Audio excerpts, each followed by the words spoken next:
believe. I want to ask you whether you would advocate some urgent intervention by the United Nations, by United Nations members to deal with the humanitarian refugee crisis. Is this one of those situations where there really is a duty to protect people who are being victimized? Undoubtedly. I mean, I was High Commissioner for Refugees and I visited Myanmar several times, including in North Rakhine State. And I visited, of course, the refugees in Bangladesh. It is a long story. It's a very complex story.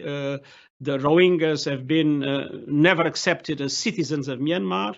I've heard terribly racist comments about them. I heard in the past, I'm talking of 10 years ago, Myanmarese officials saying, look at them, they are darker, they are ugly, they are not ours, they were brought by the British, they should go back to Bangladesh.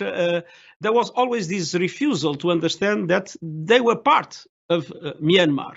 And indeed, when one looks at history, I'm Portuguese. The Portuguese were active in that part of the world in the 16th century. There were Portuguese mercenaries in the old Arakan Kingdom.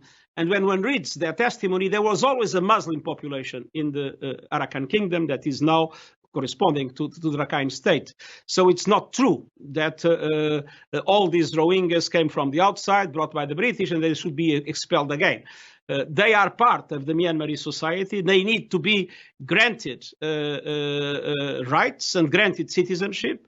And from that point of view, there is a responsibility of the international community.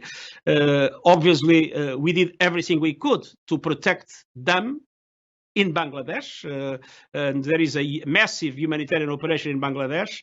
UNHCR with NDP and our envoys have done everything they can to put pressure on Myanmarese authorities to understand that they need to change policy. They need to create conditions for these people to feel they are theirs, for these people to feel that they can come back in safety and dignity. Until now, very little progress has been achieved on that.